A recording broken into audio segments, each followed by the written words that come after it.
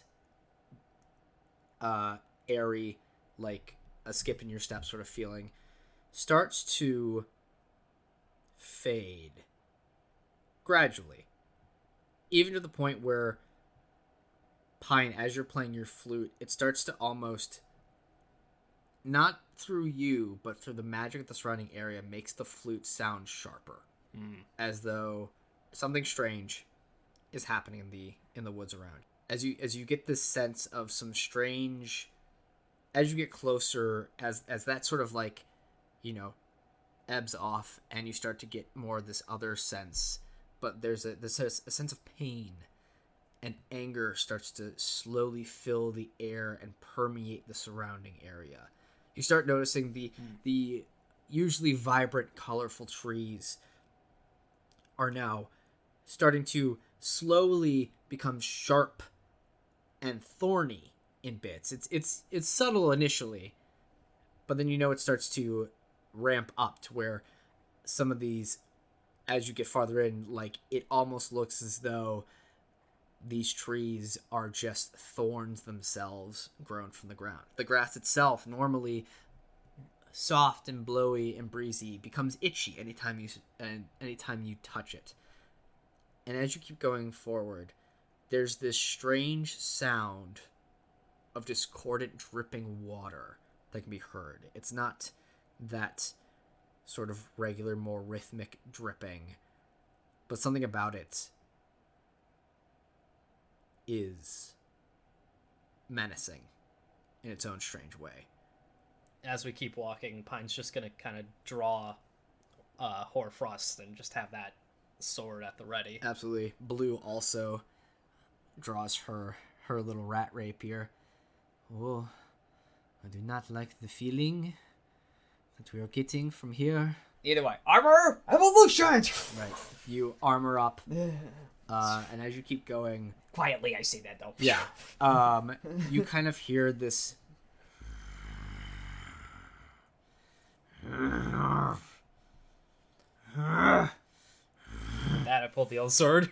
In the distance, that as you get going, it gets louder and louder. Can I have you both roll stealth checks for me? What armor type are you in, Alex? Armor type? Yeah, are you in... It was the... Oh, I was gonna be the infiltrator. Okay. Or... Wait a minute, hang on. I gotta check that, because I technically did pick Guardian, and I can't remember. Yeah, I don't know if that's something you pick when you armor up each time, or if it's something you have to pick per day. Yeah. Let me double check. Let me check that. Mm-hmm. Oh, wait, I got the wrong one. Anyway, Pine, what did you get? 7. So it probably won't matter what I pick. Okay. Well, even if I... Oh, hang on, let me see. Unless they roll a natural 20.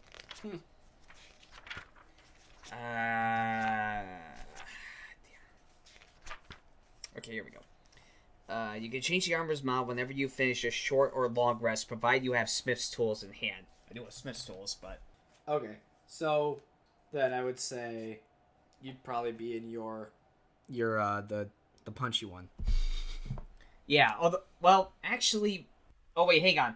Oh, I'm trying to remember. I was in the Guardian one when we faced those red caps. Yes. Was there one point when the witch gave us like a... The Gray Lady gave you a potion that essentially like invigorated you with the essence of like a long rest for your personal self, as opposed to like actually experiencing the time. Oh, hi Nev. That's a cat.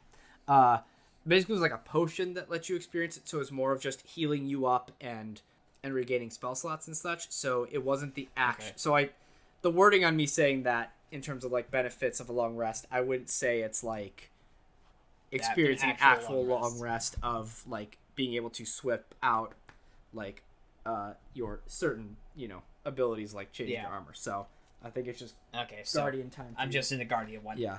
And Neville's just going to be hanging out here for a bit. All right. Hold on. All right. I'm going to just, real quick, let's see if I open the door. He might leave. If he wants to. 1 second. Hey, buddy. Do you want to go out or do you want to stay? And what'd you roll, Ryan? A 7. Oh, boy. Let's get you outside. Come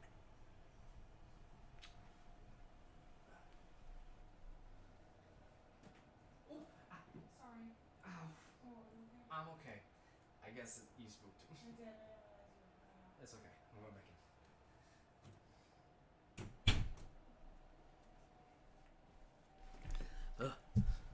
Okay.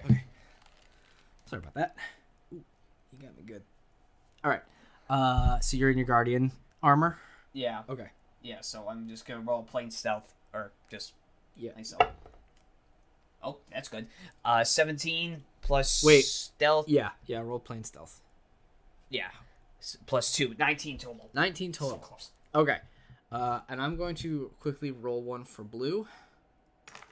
Use my blue die. See what she gets. I don't know if it's advantage because she's on me. No. Because you would have to offer the help action, and you were doing that. Ow. Hold on. He scratched me real good, so I'm gonna go wash this real quick. Why don't we take a quick little break? Yeah. Sorry. Folks, we're gonna take a little break to wash some cat cuts, and we'll see you all in a little bit. Hi, folk. Welcome to the mid-break. It's me, Eric, from the future via all that editing fun. And I just wanted to let you know that this episode was the last time my brothers and I got to record due to some, outside life-related things. Nothing serious. But in that meantime, I've been able to record some bonus episodes that we'll be releasing after this and maybe then interchange with some other episodes I get to record with my brothers relatively soon. We'll see how it all works out. Just wanted to let you know, and that's enough from me, so why don't we head back to this episode. We're back, folks. My cat scratch wound is cleaned and healing. So, let's get... There's his head. Back. Oh, there's Oliver. Let's get back to this. So, Blue rolled a 14. Okay. And Alex, you rolled a... Like the guy 19. Alex? 19 total. 17 plus 2. Gotcha. Yes. And Pine, you rolled a 7? A 7. So, as you begin to walk forward, trying to be stealthy, but unfortunately, only one of you necessarily being the stealthy enough, you hear... I smell you. You've come back to offer me more pain. Well, I won't let you do that again. Okay, do we at least see what's in front of us right now? Yes, so as you go through, you see before you a large... Is that Oliver? I can hear Oliver grunting. Oh, you can. You see before you, like, in this glade that normally is filled with beauty and wonder, is just gray and thorny, and just the anger and pain seems to emanate from here. Specifically, you can tell now that this anger and pain seems to be emanating from this dragon. And as you look, the normally lustrous blue and like opaline colors of the dragon with its and like the greens with gradients is now muted and gray and just anger and pain in this dragon's eyes. So, I'm gonna have you guys roll for some initiative. I was kidding. Say not to attack. Oh, boy. Well, we don't have to. Oh, come on. I used my inspiration for that. 4. 4. All right. 8. 8. All right, blue got a 15. Or no, 17. All right, and our angry dragon, got a 13. So blue's going first. Sure you don't want to use an inspiration yet, Sean? Well, fuck it. I got one. I'll use up one of mine. Okay. Oh, good. That was worth it. I got a 19. All right, cool. And that's one of your inspirations gone. I got one left. So top of the round is Alex. Okay. Correct, with 18. 19. With 19. Pine, what did you get? 8. 8. So it is going to be Alex, Blue, the Dragon, and then Pine. Alex, Blue, Dragon, Pine. All right. So at the top of the round, Alex, you see this dragon before you. Its curved horn and incredibly, what used to be an impressive mane of green fur that wraps around their head is now just this like dark gray color, and just the only thing of any remaining color on this dragon are its eyes, which are just radiating pain and anger, and just glowing with a sort of yellowish orangish light. Okay. So what do you want to do? It's roughly about, I would say, 60 feet away from you currently. Okay. So all right, so he sees us, basically. So I'm just Yes, this dragon sees just you. come up and shout at the top of my lungs, "Hold on, we are not with... If I assume who you're talking with, we're not with... We mean you... We just want to talk!" roll a persuasion check Okay. for me. Oh, I hope. Persuasion. Oh, I'm actually good at that. Okay, come on, don't let me use my inspiration. Good. 16 plus 4, 20. Okay. As you say that you're not with this individual, the dragon, like, cocks its head. So you rolled a what now? 20 total. 20 total.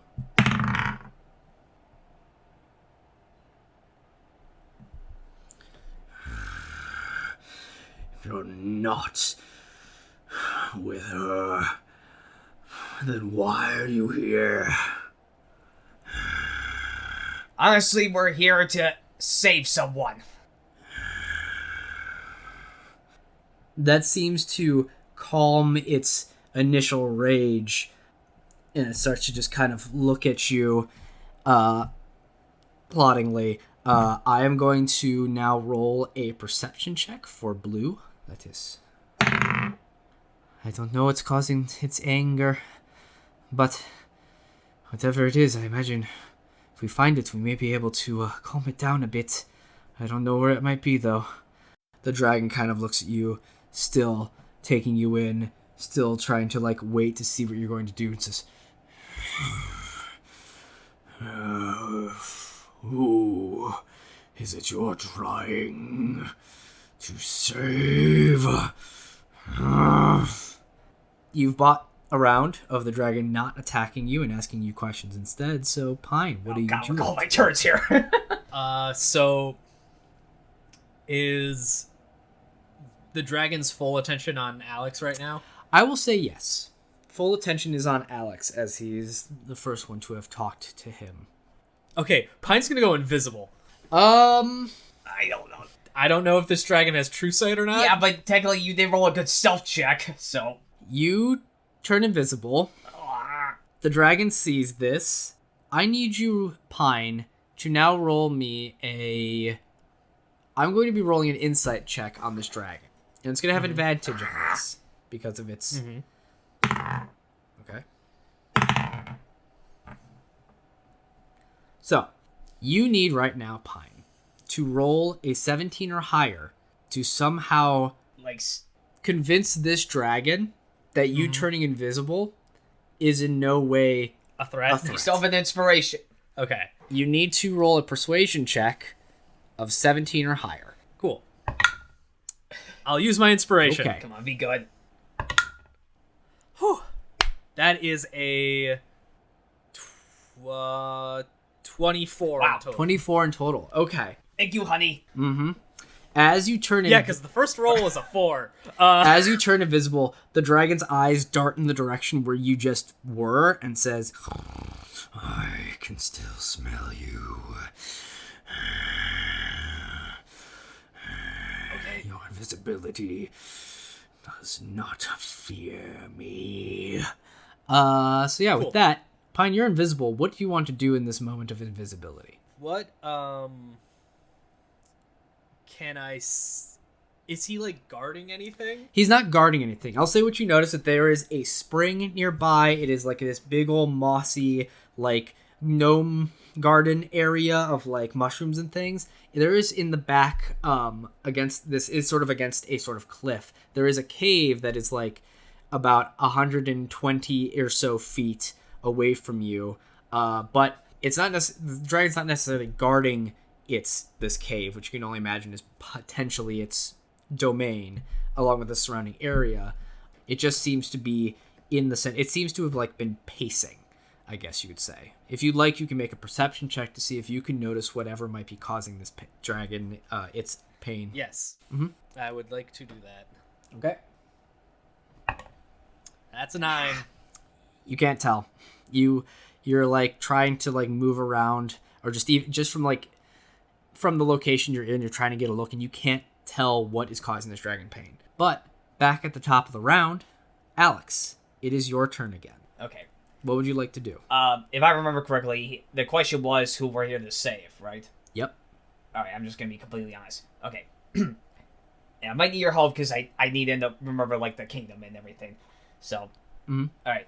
We're just here to help a long-lost prince of the Green Not a prince. Not prince? He's not a prince. He's the son of a duke. Oh, right. Okay.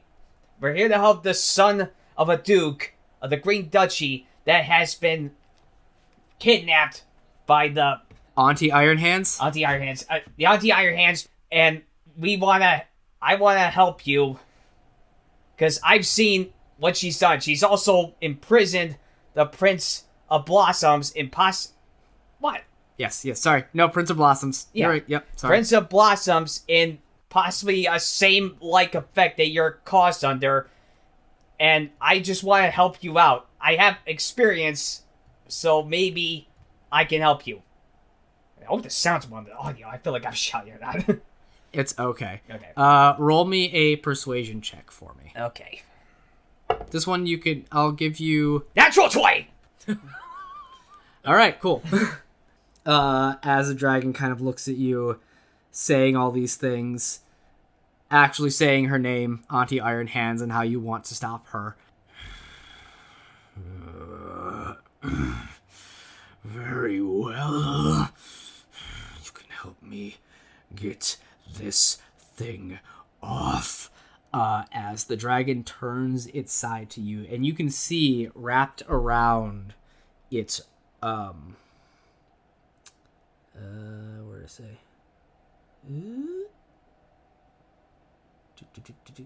Hold on. There it is. Wrapped around the shoulder of the right wing of this dragon is a spiked iron chain with a lock. And it seems to be slowly digging in, and every time the dragon tries to, like, shift and move the wing, it tightens and digs deeper. This was meant to be a gift. It was beautiful before it started to change and constrict and hurt me. So. Okay, gotta get that off. Okay. I will say there are potentially two ways of removing this chain. There is, like I said, there's a lock around it that is locking it around this creature, so you might be able to pick the lock. The other thing would be, obviously breaking the chain, so. Alright, well, I guess I'll go for the lock. Okay. So, since I'm in my armor, you see from my two index fingers, like, lock-picking tools just pop out and that. Okay, so how do I roll this? I'm trying to remember for, like, thieves tools. So for thieves tools, if you're it is a dex check, and if you're proficient in them, you add your proficiency. Okay, I am proficient, so it's a dex check.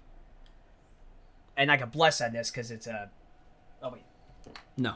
No, It's a check. No, No, it's a right. check. Saving... Attacks and saving throws. Attack save throws, yeah.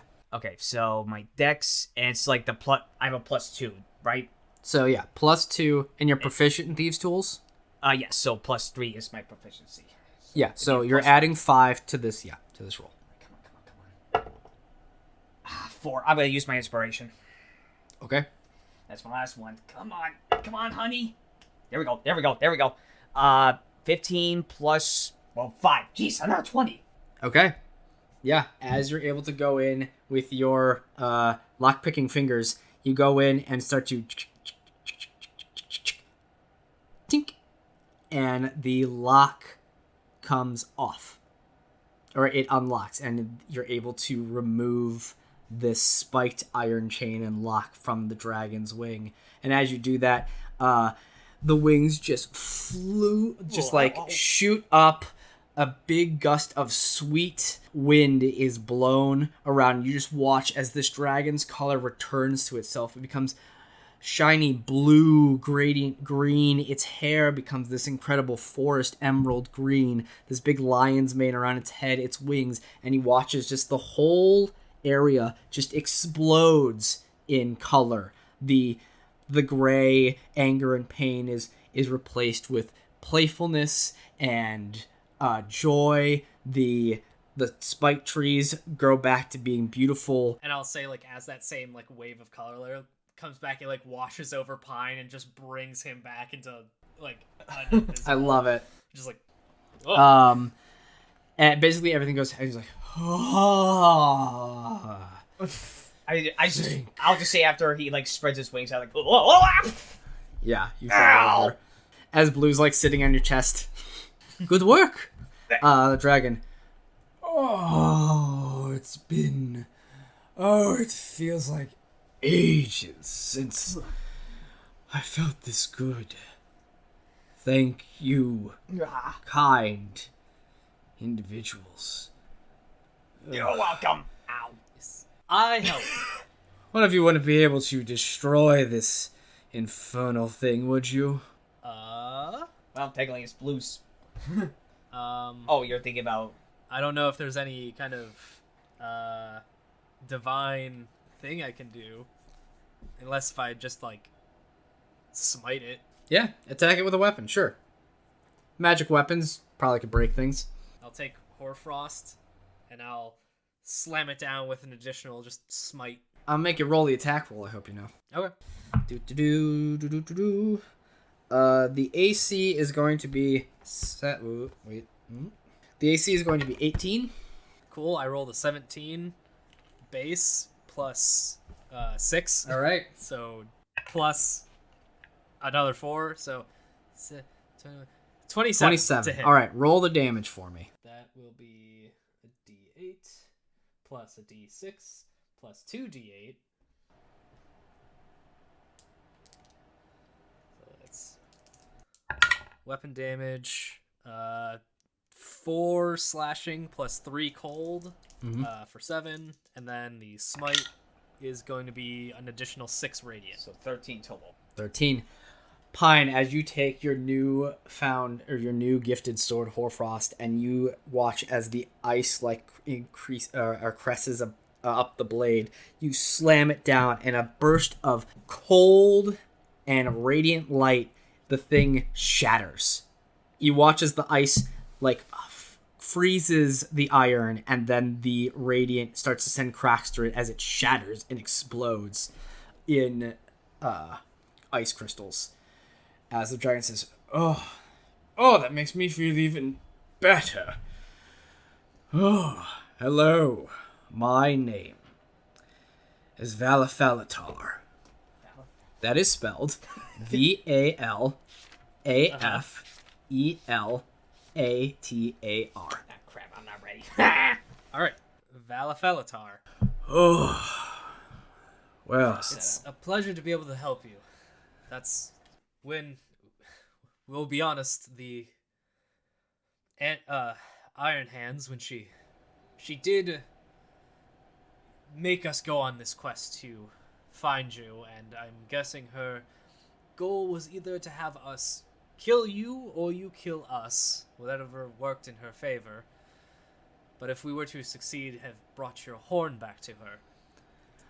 If my friend and I here, well, through some conversation, and this happened outside of game, sorry Eric. No, it's all good. We had every plan not to harm you in any way. So... Well, I must say, I'm glad for that, and I'm glad I, in my pain, did not harm you more than I could have. I must ask, why does bringing her my horn have any sort of relation to helping this young heir? That's why we are very suspicious, because we don't know. She did not tell us. And I'm just assuming anything that ties with dragon, like wanting anything from a dragon, is not good. No, most certainly is not. anything that she could possibly want from something powerful could only be nefarious. Of course. And she's had a track record of not trusting her from our journeys. In Yeah, everyone that we've run into who's run into her have always met some awful, awful consequence, so it couldn't have been good. No. But did she in any way indicate that she would be able to, she would give you or release the boy in your charge, into your charge? That's what she insinuated, yes. But Well, I feel like I must reward you in some way for releasing me. I guess I have one final question then. Did she ever state that my horn had to be removed from my head? She did not. Give me one moment. And you watch as Valafelatar heads into his cave. And it takes a little while, but eventually they come back, and you see them carrying in their maw, their mouth, their jaw, whatever, a great axe. It's this massive axe with this big crescent moon-shaped blade, and comes forward in front of you, drops the axe down. It hits the ground hard, blade first.